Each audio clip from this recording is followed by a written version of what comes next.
En tout cas, déjà, merci beaucoup à tous d'être présents. Du coup, vous allez me dire si vous voyez bien mon écran. Normalement, ça devrait être le cas. Je vous remercie de votre présence à cet atelier Engagez et convertissez vos audiences grâce au content marketing. Aujourd'hui, on va vraiment vous faire un retour d'expérience sur notre collaboration entre You Love Words et Carniato. Pour me présenter assez rapidement, je suis Lorraine Rigaudière, qui est au compte exécutif chez You Love Words depuis maintenant 2 ans. Et j'accompagne mes clients dans l'identification de leurs besoins liés au contenu afin de justement répondre à leurs objectifs marketing stratégiques, tels que par exemple la notoriété, le bon référencement naturel ou encore la conversion des différents leads. Et je suis ravie aujourd'hui d'être accompagnée pour cet atelier de Pier Paolo Colucci, qui est directeur achat et marketing chez Carniato. Donc, pour un petit peu de contexte, Pier Paolo fait partie de mes clients depuis maintenant 1 an. Et en fait, c'est assez drôle parce qu'on s'était justement rencontrés lors d'un rendez-vous Big Boss Comment Marketing. Peut-être, Pier Paolo, si tu veux te présenter un petit peu et Carniato. D'accord. Donc, déjà, bonjour à tous. Donc, oui, moi, c'est Pier Paolo. Je suis chez Carniato depuis maintenant 7 ans. Je m'occupe du marketing et des achats. Alors, peut-être que vous ne connaissez sans doute pas Carniato. On est une société qui a un ADN 100% italien et notre mission, c'est de proposer aux restaurateurs une très large sélection de produits pour retrouver, disons, au restaurant en bas de la maison, toute la générosité et le savoir-faire de la cuisine italienne. Merci, Pier Paolo. Donc, comme je vous le disais au début, l'idée de cet atelier, c'est vraiment de revenir sur ce qu'on a mis en place pour Carniato chez You Love Words. Mais avant, on va dire, de rentrer un peu dans le vif du sujet, je vais revenir un petit peu sur ce que fait brièvement You Love Words. Alors, du coup, You Love Words, c'est vraiment une solution de content marketing. Du coup, on conçoit et on produit des contenus digitaux qui répondent à des objectifs marketing stratégiques. Donc, typiquement, vous êtes en quête de résultats concrets, comme par exemple augmenter vos ventes suite à un lancement d'un nouveau produit, ou bien peut-être accroître l'acquisition de leads qualifiés pour alimenter vos commerciaux, ou encore améliorer le référencement naturel sur votre site pour apparaître en première position sur Google. Et You Love Words est une solution qui met justement à disposition un content stratégiste, qui est un chef de projet éditorial, un pool de 5000 talents qui sont soit des rédacteurs, mais aussi des créatifs, et aussi un outil de gestion éditoriale. Donc, notre méthodologie, elle a été éprouvée auprès de plus de 100 clients en France, mais aussi à l'international. Et pour nous, vraiment, le but, c'est qu'on s'adapte à tout type de structure et de secteur d'activité, notamment. Donc, on peut se demander pourquoi faire du content marketing. Pourquoi est-ce que c'est justement important que ce soit pleinement aujourd'hui intégré dans votre stratégie marketing. En quelques chiffres clés, en fait, il y a plus de 12 recherches qui sont effectuées par les clients avant d'explorer le site d'un fournisseur. Il y a aussi 68% des acheteurs qui prennent justement le temps de lire les contenus qui sont publiés par une marque ou d'une entreprise à laquelle ils s'intéressent. Et on va dire que cela apporte à peu près plus de 45% des leads pour les entreprises qui utilisent des plateformes inbound et qui offrent justement à leur cible des contenus qui sont spécifiques. Donc, revenons à notre retour un peu d'expérience et à Pier Paolo chez Carniato. Donc, comme je vous le disais tout à l'heure, on s'est rencontrés l'année dernière lors des Big Boss marketing et communication. Et peut-être, Pier Paolo, est-ce que tu peux nous expliquer un petit peu où ça se jouait de ton côté à cette époque ? Ok. En fait, on avait pris, ça date d'il y a 2 ans, on a pris conscience à ce moment-là de l'importance du contenu pour nous, parce qu'on est sur un secteur qui a pas mal d'appeal, c'est la gastronomie italienne, et on avait pour but d'essayer de gagner en notoriété, principalement en B2B, tout d'abord parce que c'est le cœur de notre clientèle. Et c'est vrai qu'on s'est rendu compte que le contenu, c'est quelque chose de clé. À mes yeux, c'est essentiel pour échanger avec le client, mais en apportant une valeur ajoutée. Nous, à date, on échange avec le client sur des thématiques classiques comme le prix, des offres spéciales ou autres, ou les problèmes. Et j'avais envie qu'on aille plus loin et qu'on joue vraiment un rôle de catégorie captain, notamment sur la gastronomie italienne, mais aussi qu'on puisse mettre en avant l'histoire de notre société qui a 65 ans désormais, et mettre en avant 65 ans d'histoire et montrer comment on a évolué depuis toutes ces années. Super. Donc, en fait, toi, tu avais vraiment mis le doigt sur cette problématique. Et est-ce que tu en avais peut-être d'autres aussi à ce moment-là? Alors, j'avais pas mal de problématiques et c'est vrai que celle du contenu, j'ai mis le doigt dessus. En fait, quand on a voulu lancer notre propre revue B2B, en fait, tous les trimestres, on publie une revue destinée à nos clients. On en a 3000 exemplaires par trimestre. Et en fait, c'est vrai que l'idée, elle est super de faire du contenu au début, c'est top. Mais en fait, on s'est rendu compte qu'il y avait plein de problèmes et notamment, bah, comment rédiger ce contenu. C'est-à-dire que on avait un souci au fil des mois, au gré des parutions, c'était la qualité de rédaction qui était inégale, l'harmonie des écrits, selon qui écrivait, selon son mood, c'était différent. Et aussi, c'est qu'au bout d'un moment, en interne, eh bien, en fait, si on insourçait trop, on avait un souci au niveau de la variété des thèmes. On revenait toujours sur les mêmes thèmes, les mêmes tournures. Du coup, en fait, on s'est rendu compte que ça créait de la frustration. Donc, on avait une super idée. On faisait un magazine 100% en interne, excepté la créa, pour répondre à la question. Et c'est vrai qu'en fait, c'était une idée top. Donc, les 2 premiers numéros, super. On a tous plein de choses à dire quand on fait 2 magazines. Mais en fait, on est rentré dans une spirale négative parce que ça nous prenait du temps pour de la frustration et un contenu qui, à la fin, n'était pas de qualité. Mhm. Et est-ce que peut-être tu peux nous en dire plus un peu sur tes différents vraiment pain points que tu avais spotés justement? Peut-être des pain points qui étaient internes, externes. Donc voilà, au niveau des pain points, c'était vraiment ça. C'était déjà trouver de la ressource. Ça veut Mhm. dire qu'on a des équipes, notamment moi, sur la partie marketing, j'ai des gens, ils ont du temps, mais même si leur métier c'est du marketing, rédiger du contenu, c'est un métier différent. Donc, c'est vrai que banalement, on va se dire le contenu, c'est le marketing qui le fait, mais les gens ne sont pas adaptés pour cela. Un autre problème aussi, c'était aussi de convaincre en interne les gens qu'il y avait des résultats liés au contenu, que ce n'était pas juste pour faire. Donc, ce seraient les 2 principaux gros pain points que j'avais. D'accord, super. C'est vrai que bah, un peu comme tu parlais justement de tes différents pain points, c'est vrai que chez You Love Wars, bah, justement, on peut répondre à plusieurs, on va dire, typologies de problématiques. Parfois, c'est comme tu le disais, le manque de résultats concrets qui sont liés au contenu. Après, on répond aussi au pain point de, il peut manquer parfois des ressources expertes en interne, ou aussi parfois on sait que bah, la créativité, elle peut s'essouffler, et aussi parfois on n'a tout simplement bah, pas le temps de se plonger dans la production de contenu parce qu'on sait que ça peut être assez chronophage en fonction des différents types de contenus que l'on peut produire. Et du coup, quelle solution avais-tu envisagé à l'époque? Est-ce que justement c'était pour toi ton premier pas vers l'externalisation? Est-ce que tu avais déjà essayé, peut-être avec des freelances? Alors en fait, j'avais au début commencé avec certains freelances, mais j'étais pas satisfait de la qualité des contenus. Et après, c'est vrai que, on va dire que sur la partie contenu, j'ai voulu aborder un peu le sujet d'abord en rentrant par la thématique du livre blanc. En fait, je me suis mis en tête pendant le confinement, en fait, de communiquer en externe de meilleure manière, mais je voulais démarrer l'aventure par un livre blanc. Mhm. Et du coup, Et ouais, voilà, du coup, j'ai eu l'occasion de chercher un partenaire et notamment dans le cadre des Big Boss parce que en fait, j'étais parti en fait tête baissée vers disons un truc un peu symbolique qui était ce livre blanc parce que je voulais vraiment mettre en avant. Je me suis dit, il y a le Covid, la restauration est en mutation, donc c'est l'occasion de faire un livre blanc dédié à la gastronomie italienne. Simplement, je me suis rendu compte que si j'arrivais pas à écrire 5 articles pour un magazine, j'aurais du mal avoir les idées frais, outre le fait d'avoir déjà la compétence, le temps et aussi de quoi faire quelque chose de qualité. Donc, je me suis rendu compte qu'il fallait externaliser ce savoir. d'accord. Et c'est un peu du coup vraiment ce qui t'a poussé du coup à chercher vraiment un content partenaire, si je puis dire. Voilà, exactement. C'est qu'en fait, l'apprentissage de mes premières expériences, déjà m'a fait comprendre, m'a permis aussi de convaincre en interne de l'intérêt d'aller en extérieur. Et du coup, ça a permis de débloquer les choses jusqu'à la rencontre aussi avec le bon partenaire. Et bah, du coup, justement, en quelques mots, qu'est-ce qui t'a convaincu de travailler vraiment avec une solution comme You Love Words? Donc, du coup, dans mon réseau personnel, j'ai eu l'occasion d'avoir accès à quelques livres blancs. Enfin, déjà, j'avais cherché des livres blancs pour m'inspirer un peu. Et j'en ai vu quelques-uns, en fait, qui étaient rédigés par vous, notamment celui de Médecin Direct qui a dû sortir Mhm. à la fin de la première vague du confinement.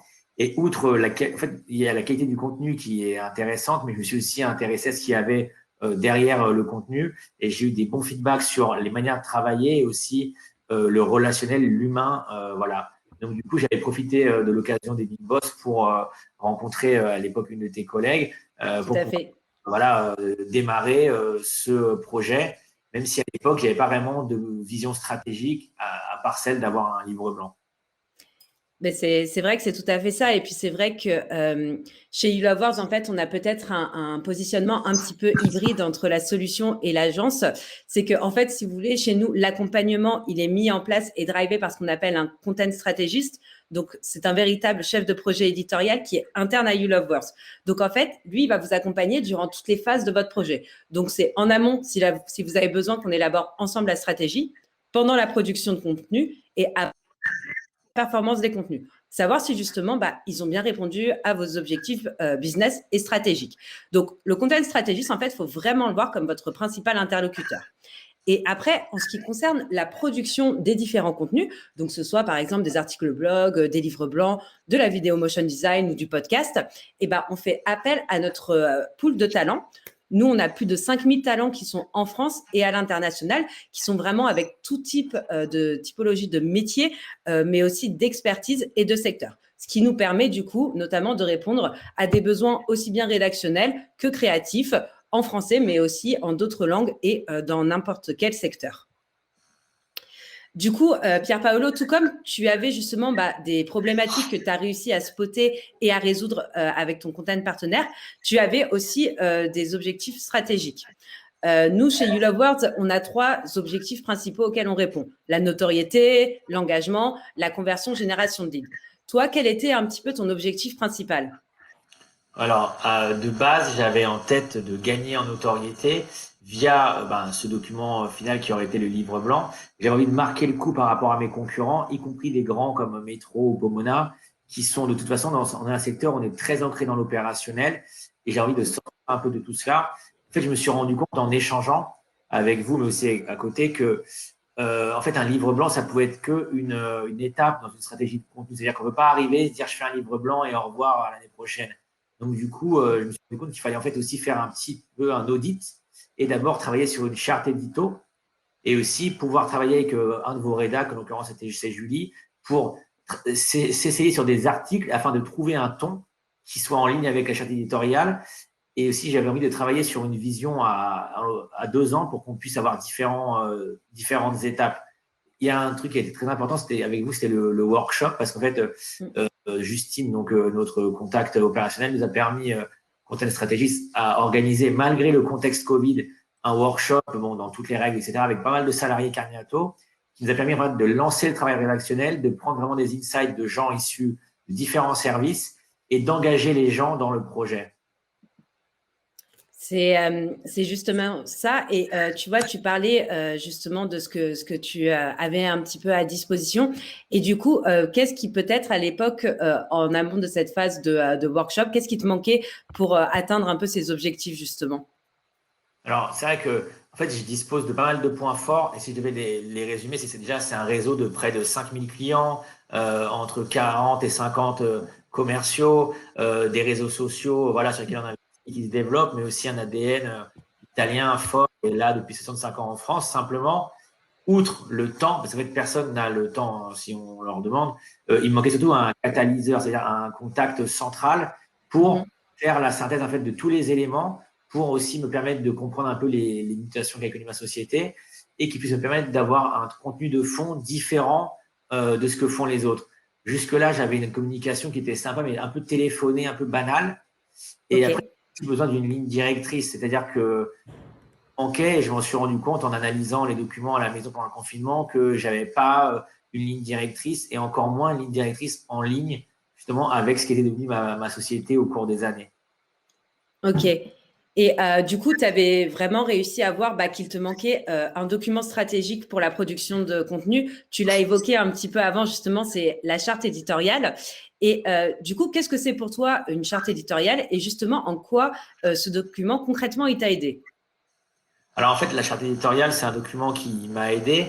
Déjà, de base, elle est récente, mais je commence à l'utiliser. Par exemple, c'est vrai que quand je dois expliquer à un fournisseur ou à un prestataire ou à quelqu'un qui je suis, à sa mission, mon positionnement, mes valeurs de manière simple, avant, j'avais pas vraiment un document qui symbolisait tout ça et donc je pouvais expliquer de différentes manières. Je pouvais avoir différents messages, aussi une compréhension différentes selon le destinataire du message.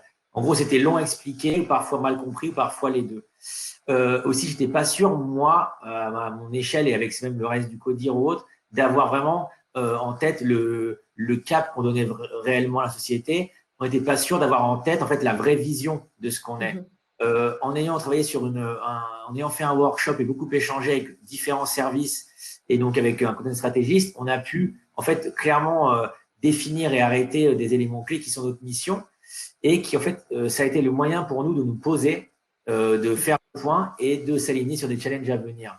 Et après, c'est vrai que maintenant, je vais l'utiliser aussi bien si je dois travailler sur de la rédac, mais aussi, voilà, si je dois présenter ma société à des gens, mais aussi auprès des salariés, si je dois on a un livret d'accueil, mais on va le mettre à jour avec des éléments de la charte éditoriale parce qu'on ne travaille pas que, en fait, quelque chose qui est lié à comment rédiger du contenu, on travaille aussi sur qui on est, nos valeurs, etc. C'est des éléments de base pour engager tout le monde dans la société après. Bah, c'est vrai qu'en effet, comme tu l'as très bien dit, concrètement, en fait, une charte éditoriale, ça permet de définir votre identité éditoriale, c'est-à-dire de trouver votre voix, mettre en place des règles rédactionnelles qui sont claires et précises, que justement n'importe quelle personne, qu'elle soit interne ou externe, puisse rédiger au nom de votre marque tout en conservant justement une certaine cohérence et que l'on reconnaisse entre guillemets la plume de votre marque. Et c'est aussi le moment de rappeler qui sont vos cibles, comment vous vous adressez à elles et surtout définir vos territoires d'expression, vos sujets qui doivent être en cohérence avec votre ADN de marque, mais aussi de vos objectifs stratégiques. Si on rentre un peu plus en détail sur la charte éditoriale, il y a aussi ce que l'on appelle la ligne éditoriale. Et pour toi, Pierre Paolo, qu'est-ce que c'est? Moi, je qualifierais ça de fil conducteur ou de cadre. Et c'est vrai que ça permet d'assurer que le message soit le même, peu importe qui va l'écrire. C'est-à-dire que le ton Carniato, il restera dans le temps, que je sois là ou pas, et jusqu'à ce qu'on décide de changer de ton. C'est tout à fait ça, tu vois, on peut dire fil conducteur, aussi fil rouge, tu vois, qui permet justement à une marque de cadrer tous les messages qu'elle va délivrer. Donc, concrètement, son objectif, c'est vraiment de mettre des mots sur sa valeur ajoutée et ce qu'elle souhaite apporter à toutes ses cibles. Il faut vraiment en fait comprendre que la charte éditoriale, c'est vraiment un contenu stratégique qui est nécessaire avant la production de contenu rédactionnel. En fait, sans une charte éditoriale, il y aura beaucoup d'allers-retours sur les contenus parce que justement, on ne sera jamais d'accord sur la tonalité et du coup, on peut perdre pas mal de temps par rapport à cette production. Passons maintenant à la production des contenus. Quels étaient tes besoins? Tu nous parlais justement d'un livre blanc tout à l'heure. Alors, pour répondre alors, il y a une question, si on est combien en interne? Peut-être que c'est pour Lorraine ou moi, mais du coup, nous concernant, on est 170 personnes et au marketing, on est 4 personnes. Mais il faut savoir que on a eu pas mal de temps partiel, donc j'avais plutôt la moitié de ces 4 personnes. Et donc, au niveau des besoins, donc c'est vrai que je suis rentré directement, je l'ai dit plusieurs fois, mais le livre blanc, c'était vraiment ce que je voulais. Et c'est vrai qu'à mes yeux, le livre blanc, ça va asseoir une société, notamment une PME, comme une société experte dans son domaine. Et là, on a une occasion parfaite, c'est qu'on avait l'occasion de montrer qu'on tirait les enseignements, les leçons de 15 mois de mutation pour notre secteur et qu'on allait aussi, outre faire tirer ses conclusions, apporter des solutions, donner un peu donner un cap. Outre ce besoin-là, c'est vrai que j'avais vraiment beaucoup de besoin de contenu, aussi bien pour les magazines, parce que je veux rebondir trimestriellement sur l'actualité, mais aussi le relayer sur mon site qui aura à terme un blog. Et même si ce n'était pas ce que je voulais au début, c'est vrai que je me suis rendu compte que la charte édito, en fait, c'est quelque chose dont j'avais vraiment besoin. Alors pour moi, ça me semblait un peu accessoire au début, mais j'en ai besoin et c'est quelque chose que là, j'ai partagé récemment avec mon CODIR et tous les gars du CODIR tous les collègues étaient vraiment ravis. Et ça nous a vraiment permis d'avoir une vision claire de ce qu'on faisait, de comment on travaillait. Et je n'avais pas en tête que c'était aussi complet. Et du coup, cette charte éditoriale, justement, elle t'a vraiment aidé à apporter aussi une ligne directrice par rapport à ce livre blanc. Et est-ce que tu peux nous en dire peut-être un petit peu plus sur ce livre blanc, un petit peu le contexte, l'objectif, quelle était ta cible et aussi comment comptes-tu l'utiliser une fois qu'il sera finalisé? Ouais, alors en fait, il est né à la fin de la première vague de Covid. C'est vrai qu'au début, je voulais le lancer pour janvier 2021. En fait, pour le CIRA, je m'étais dit que c'était bon et tout. Bon, du coup, on va le lancer plutôt vers mai. On va avoir le timing, mais ça va être autour de la réouverture des restaurants. Et c'est vrai que je me suis dit, ben voilà, nous, on est là depuis 65 ans, on est une société où la moitié des gens sont italiens, on est italien, on fait quand même, notre premier concurrent, il doit faire un tiers de notre CA, donc du coup, on est quand même largement les plus gros. Mais du coup, il faut, quand tu es le leader, il faut apporter quelque chose au marché. Et donc, du coup, on s'est dit que ce livre blanc, il permettrait d'accompagner nos clients en parlant de toutes ces mutations et aussi de parler du rôle de la cuisine italienne dans cette nouvelle manière de consommer et de gérer la restauration, et aussi de montrer en quoi on serait le partenaire idéal pour les aider à s'adapter. J'insiste que ce livre blanc, c'est pas un truc consanguin, ça veut dire que on fait intervenir des gens de l'extérieur, ça veut dire des clients, certains concurrents indirects. En fait, on veut parler des experts. Il n'y a pas que Carniato qui parle, même Carniato parle peu au final, ou alors par le biais d'interviews. C'est quelque chose qui sera bien sûr brandé, mais qui et pas quelque chose en faveur de la société. Du coup, on aura deux versions, une française et une italienne, et donc on aura deux cibles. La version française, principalement pour les clients prospects restaurateurs, et bien sûr pour les intéressés par la gastronomie, par le sujet, et aussi une version italienne qui aura aussi pour but de valoriser un peu Carniato et le marché auprès de sociétés agroalimentaires en Italie. Accessoirement, ce document, on va aussi l'utiliser pour nous, en tant que Carniato et en tant que dirigeant, développer notre visibilité au sein de notre actionnariat, par exemple. Je vois. Justement, en fait, je te demandais aussi son utilisation parce que c'est vrai que quand on pense au contenu, il faut vraiment penser au contenu lors de sa conception, évidemment de sa production, mais aussi de sa diffusion. Donc, il faut vraiment identifier les bons canaux de diffusion. Parce que même en fait, si vos contenus ils sont de grande qualité, si personne ne les voit, en fait, ils n'auront aucun impact au final. Si on faisait un rapide bilan de notre collaboration et un petit peu les next steps de celle-ci, tu dirais, toi, quels sont les points positifs de cette collaboration? Ouais, c'est vrai que si on est ensemble sur l'atelier, c'est que ça se passe bien. Mais en gros, grosso modo, c'est vrai que en fait, nous, on était sur une période où il y avait du temps partiel, les gens n'avaient pas le temps, télétravail, etc. Et on a réussi à délivrer, on va dire, dans les délais. C'est-à-dire que l'équipe You Love Works a su faire preuve, on va dire, d'autonomie et de proactivité. Après, au niveau de la qualité des contenus, je trouve qu'on y est vraiment, qu'on voit une différence. Et après, c'est vrai que je trouve que même si on peut toujours s'améliorer sur les tarifs, je trouve qu'au niveau des tarifs, c'est intéressant parce que la facturation est quand même assez claire. Et je trouve que si on l'utilise bien, c'est assez rentable comme investissement. Super.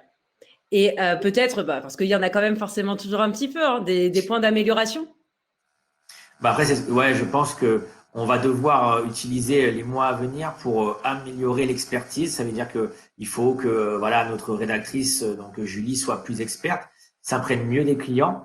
Et ça va en fait avec le contexte, va permettre d'être plus sur le terrain pour vraiment monter en gamme dans le contenu. Super. Et en effet, dès que l'occasion se présentera, on pourra en plus se voir tout et justement s'imprégner d'autant plus des clients et on est dans le même sens. Et est-ce que tu peux peut-être nous dire un peu plus sur les prochains contenus qu'on va produire ensemble? Du coup, là, on a lancé notamment les articles pour le magazine, enfin qui sont prêts sur l'été. On va aussi, évidemment, qui dit charte édito, dit refonte de certains contenus. Donc, par exemple, la landing page du site Carniato doit être refaite en ligne avec la charte édito. C'est moi qui l'ai demandé, c'est pas You Love Work, mais c'est vrai que c'est évident que je veux que le consommateur moyen, enfin le visiteur moyen puisse voir cela. Après, on a aussi pas mal d'autres projets parce qu'on a acté une vision à 2 ans. Donc, j'aimerais en fait qu'on réécrive un peu tous nos basiques.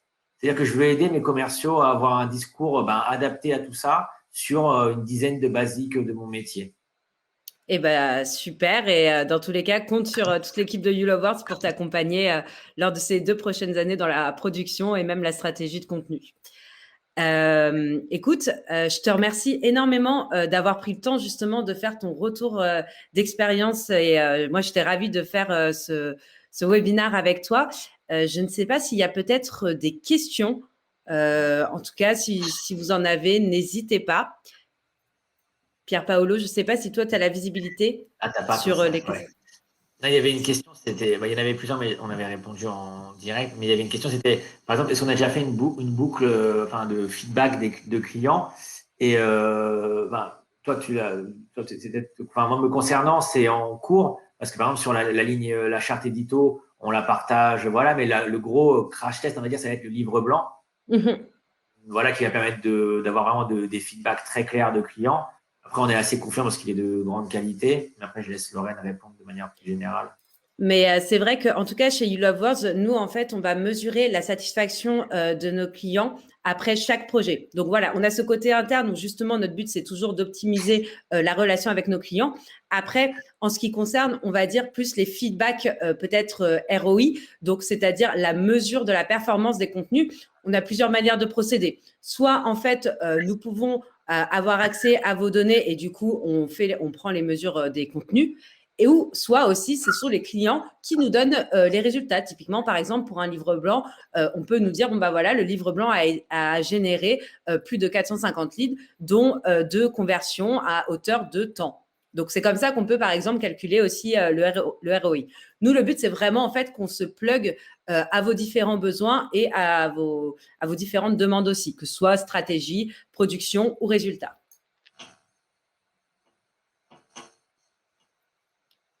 Je ne sais pas s'il y a peut-être d'autres questions. Il n'y a pas, là. Il n'y a pas. Moi, j'ai une D'accord. question. Oui.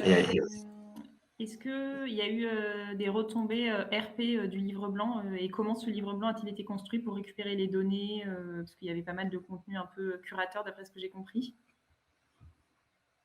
Alors, Pierre Paolo, peut-être pour la… C'est vrai que là, on est en cours de finalisation de ce livre blanc qui va sortir là, mi-mai.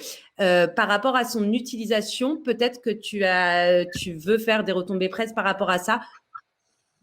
Alors, ce qu'on va faire, c'est que on va l'utiliser déjà au niveau de l'investissement. Je n'ai pas encore prévu d'investir énormément pour en parler parce que je vais essayer de jouer sur mon réseau. Ce que je veux faire, c'est qu'en fait, c'est que je vais l'envoyer à une grosse poignée de décideurs, très grosse poignée, accompagnée d'un ou deux produits iconiques de ma société. Ce que j'aimerais, donc du coup, c'est essayer de ne pas passer par une agence pour créer la notoriété de ce livre blanc.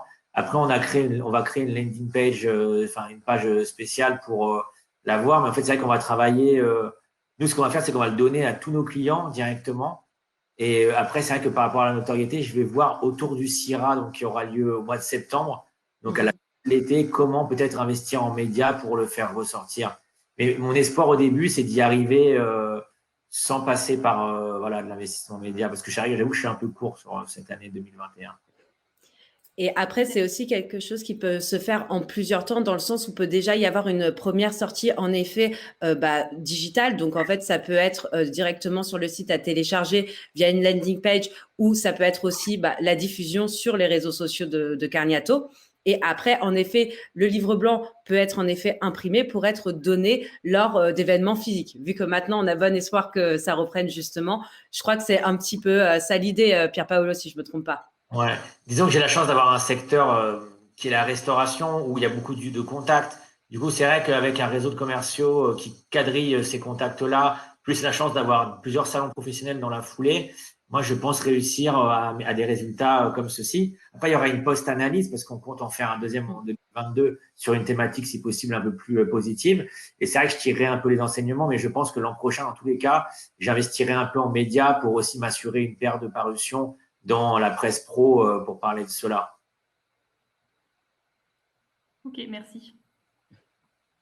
Avec plaisir. Est-ce qu'il y a d'autres questions de manière peut-être plus large ou sur, je ne sais pas, la charte éditoriale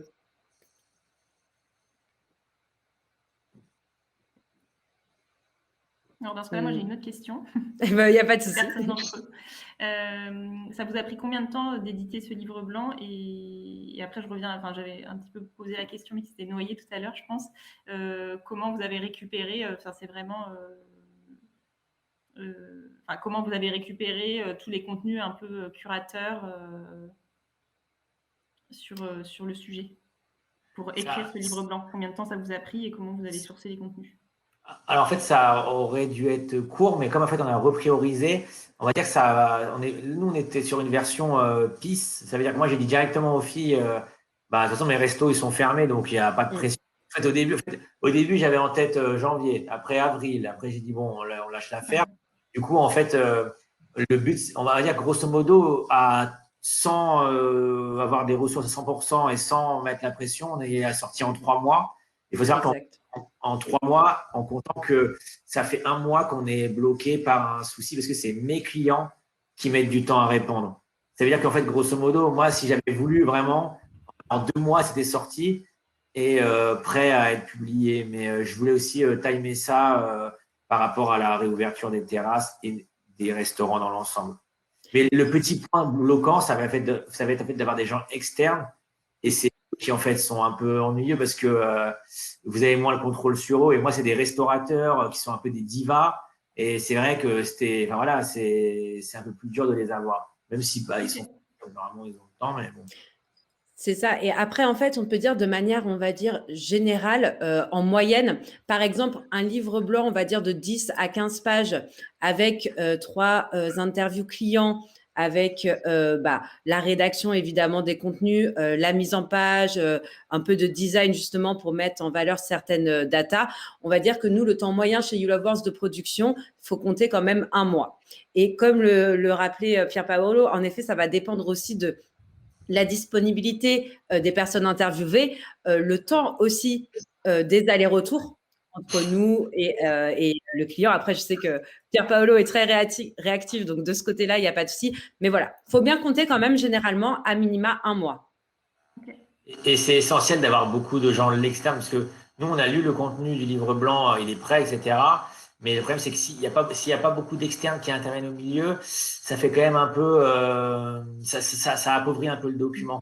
Et donc, nous, on a même mis plus que 3 interviews, on en a mis vraiment pas mal. C'est ce qui d'un côté, ça nous ralentit, mais de l'autre, ça va donner aussi un peu plus de crédit. De valeur. Voilà. Tout à fait. N'hésitez pas si vous avez d'autres questions. Oui, bonjour. Oui, Bonjour. ça va mettre de la crédibilité et de la richesse forcément à votre contenu, à votre livre blanc. Donc, félicitations pour cette démarche. J'avais la question un peu similaire. La charte éditoriale, tout à l'heure, vous avez fait un brainstorm malgré les conditions. Ça vous a pris combien de temps entre l'intention et le livrable ? En fait, concrètement, une charte éditoriale, si vous voulez, ça se déroule vraiment en 3 étapes. Déjà, il va y avoir un audit un petit peu du contenu existant. Après, il y aura aussi un benchmark avec 3 acteurs, donc 3 de vos concurrents. Et après, il y a justement une demi-journée de workshop avec le content stratégiste et vos équipes, justement pour échanger sur quelles sont vos cibles, quelle est la tonalité à avoir pour vous adresser à ces différentes cibles, les sujets que vous souhaitez traiter, tout. Pier Paolo, tu me dis si je me trompe, mais pour moi, une charte éditoriale, on est à peu près à minimum 1 mois et demi, entre vraiment la première phase d'audit jusqu'à la réception de la charte éditoriale qui est évidemment mise en page sous la charte graphique de votre marque. C'était ça, et c'est vrai que ce qui était intéressant, c'est qu'il y avait quand même pas mal de partages, notamment sur la partie graphique. On a plusieurs essais. Enfin, c'est bien parce que c'est assez fluide. Et nous, le chart édito, ça a même été vraiment, je crois que ça a été, enfin, ça a mis peut-être 1 mois et demi pour l'avoir en version finale, mais voilà. Vraiment le drive Google très bien fait au bout de 15 jours, quoi. J'ai déjà quelque chose d'utilisable, non maquetté, on va dire, mais dès 15 jours, 3 semaines. Ok, merci. Avec plaisir. Peut-être d'autres questions sur la stratégie, sur la production d'autres contenus, autres peut-être aussi que livre blanc. Vous me dites. Après, il y a juste un truc, c'est que c'est vrai que parce que, enfin, je sais pas, il y a des gens qui sont en PDG, donc ils n'ont pas de souci de décideur, mais moi, je suis pas PDG. Et c'est vrai que, en fait, c'est qu'il y a un truc important, c'est que le problème, c'est que moi, par exemple, pour forcer un peu la main, dans le workshop, j'ai mis des gens, des collègues, des gens du code, j'ai mis des gens de tout service, notamment des gens du CODIR, pour qu'en fait les impliquer. Et après, j'ai aussi, il faut essayer aussi parfois de passer un peu en force parce que les gens, ils ont vraiment, j'ai l'impression qu'il y a une génération de décideurs et qui a vraiment du mal à comprendre l'importance du contenu. Donc, moi, j'ai commencé aussi par 1 ou 2 articles un peu mieux écrits, voilà, des mini investissements, mais qui montraient en fait la différence entre le avant-après. mis des gens un peu qui pouvaient décider ou qui avaient l'oreille du DG dans le brainstorming pour accélérer la chose. Sinon, si j'avais vraiment voulu faire les choses en montrant un budget, etc., c'était un peu compliqué parce qu'il y a quand même une méconnaissance du contenu que moi-même, je ne connaissais pas vraiment assez bien il y a encore 1 an et demi. Et c'est vrai que, comme tu le dis, Pier Paolo, parfois c'est assez dur de convaincre en interne sur voilà un budget à l'année. Mais c'est pour ça que chez You Love Words, en fait, on peut tout à fait, avant de parler d'une collaboration sur le long terme, faire un premier test sur quelques contenus. Ça peut être 2-3 articles, ça peut être aussi un livre blanc, justement pour prouver à notre valeur ajoutée par rapport à d'autres solutions et aussi pour vous aider à convaincre en interne pour un investissement plus long terme. Ça, c'est complètement possible, en tout cas, de notre part.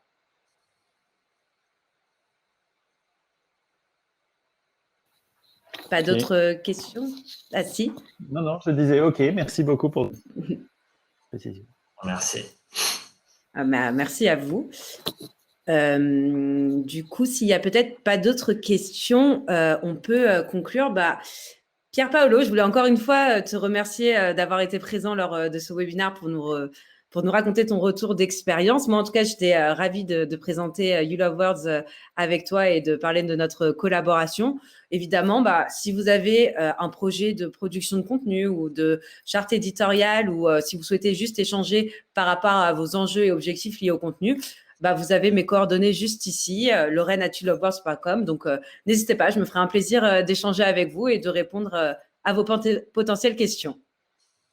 Merci Lorraine pour l'avoir animé. Merci à vous tous. Merci beaucoup à tous les deux. On vous souhaite une très bonne journée.